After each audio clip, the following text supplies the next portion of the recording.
What a performance from Newcastle United. Yes, there were players that were superb. Anthony Gordon got his season fully up and running with a double. I thought Sandro Tonali was excellent. The partnership of Chow and Botman as well. So many good things. Nick Woltemade continues to impress me, popping up in all the right places at the right time. And he's not supposedly a number 9 either. Go work that one out. This is a great start to life for Woltemade at Newcastle. There's still Wissa to come back as well. But yeah, look, Newcastle were phenomenal, I thought, away from home on Wednesday night, considering they are the lowest scorers in the Premier League so far this season. They were cruelly beaten, in the last minute against Arsenal at St James's Park on Sunday. But that hangover from the loss in that game did not carry through on Wednesday night. And Eddie Howe and his coaching team, the travelling Newcastle United supporters who were loud throughout the match, I'd expect nothing else, will be absolutely delighted with what they've seen from their team. They were good in the opening game against Barcelona, but the quality of Barcelona, particularly Marcus Rashford, on that night shone through. But tonight, in a potential banana skin against the team playing in yellow, Newcastle were superb. Absolutely superb. 3 points. They can start to kick on with their season. They've got some tough games to come in the Champions League as well. But this will do the confidence levels no end of good. Do me a favour, guys, if you're new around here, make sure you are subscribing to the Footy Social Club. Around 350 subscribers away from 13,000. The target is 30,000 subscribers by the end of the season. Drop a like on the video, please, if you haven't done so already, and would love to know your comments and thoughts on the match. Newcastle winning 4-0 against the Belgium champions. Let's get into it. Let's break down the team news first. Nick Pope in goal, Trippier at right back. Remember, Tino Livramento, injured in the game against Arsenal, is now set for a spell on the sidelines, a knee injury for him. He will be missed by Eddie Howe and Newcastle, that's for sure. They went with a centre-half partnership of Chow and Botman, and I was really, really impressed with this as a duo. They haven't played together that much so far, but this, I feel, is very much the future of what Newcastle United look like as a centre-half partnership. And when Livramento comes back and when Lewis Hall gets up to speed, they have got a really solid back four. They'll still need to maybe add depth. There's talks of Kieran Trippier getting a new deal. Dan Burn, who played left back on the night, is ever so versatile, both as a left back and a left centre half.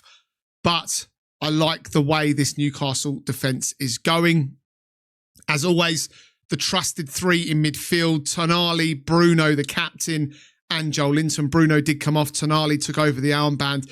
Tonali was excellent on the night as well. Superb performance from the Italian. His stock levels continue to rise. Eddie Howe and the board need to get the contract out, revise that for Tonali, pay him what he wants, keep the eyes of the likes of Real Madrid and others and Liverpool away from Sandro Tonali. He looks to be enjoying his football. I'm sure he is. He'll love European nights as well, and he was once again excellent in the black and white of Newcastle United. And then up top, Alanga on the right, preference over Jacob Murphy.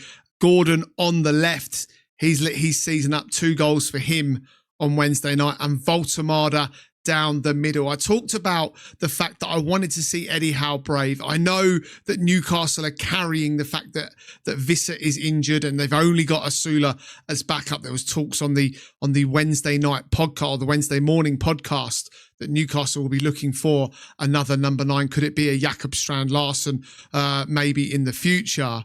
But they've got to play their best. They didn't win in match week 1 against Barcelona. For large periods of that game, they were good, but they didn't take their chances. And Woltemade impresses. Scored against Arsenal at the weekend, scored against Wolves as well before that, and scored scored tonight against Union SG. And look, it wasn't a goal on 17 minutes that was one that people are necessarily going to remember in the history books forever. But what it proved is He has got the understanding and the tactical discipline of a number 9 striker. He claims he's not a 9. He claims he is a 10. And Newcastle and Woltemade stuck 2 fingers up to Bayern Munich following the comments of Newcastle being told that they were stupid to spend 69 million on a striker that Stuttgart paid nothing for a season before.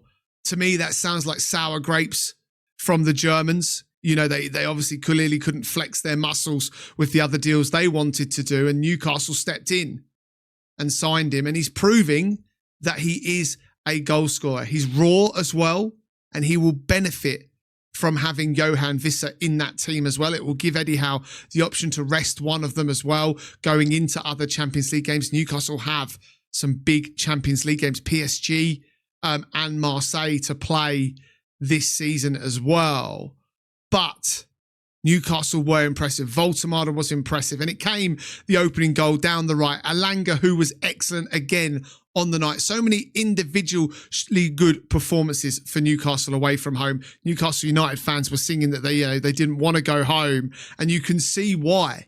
You can see why. They need to build on this. They need to take this type of form into the Premier League on Sunday. But Alanga got in down the right, got the ball back, it was cleared out, and it fell to TONALI, who took a shot straight down the centre of the box. And Woltemade sticks a clever leg out. I think he means it, and flicks it, sends the keeper the wrong way into the back of the net. And to be honest, Newcastle never really looked back. Yes, Union SG had some chances. I expected that. They haven't lost at home for a long time. They are a very, very good side. As I said, Belgium champions. But Newcastle flexed their muscles. They flexed their Premier League muscles, I think, on Wednesday night. And Woltemade puts the Toon 1-0 up, And Newcastle carried on having chances. Carried on creating chances in the first half without them being clinical, but creating chances that on other nights they may have got themselves another. Union SG had a couple of headers, had a shot as well. Nick Pope was all across all of them, pushing balls away, making saves. But overall, defensively, I thought Newcastle were good. I thought TONALI controlled the midfield, not just in the first half, but the second half as well. He almost single-handedly did that. And then 3-4 minutes before half-time, again, Anthony Alanga down the right-hand side, cuts back into the box, pokes it away from Leeson, the oncoming defender, who chops him down. It's a stonewall penalty. You don't have to do much in the Champions League to get a penalty, but Alanga was brilliant. He could see the challenge was coming, knocks the ball away, takes the foul, goes down. Referee's got absolutely, nothing to think about. And it's over to Anthony Gordon, back in the team. Obviously, was back against Arsenal after his suspension following that red card against Liverpool. He steps up, fires a low finish into the bottom corner. Keeper, no chance, sends him the wrong way.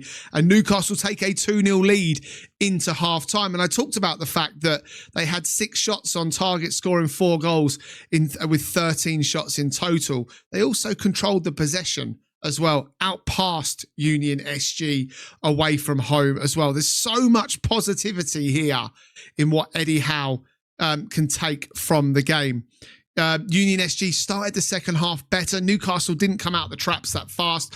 Couple of half chances, couple of good chances for Union SG, but they couldn't punish Newcastle and take advantage of those. And Newcastle grew into the second half, I felt as the game went on, and Union SG, got frustrated with the fact that, they hadn't converted chances. They themselves had 17 shots, 6 on target.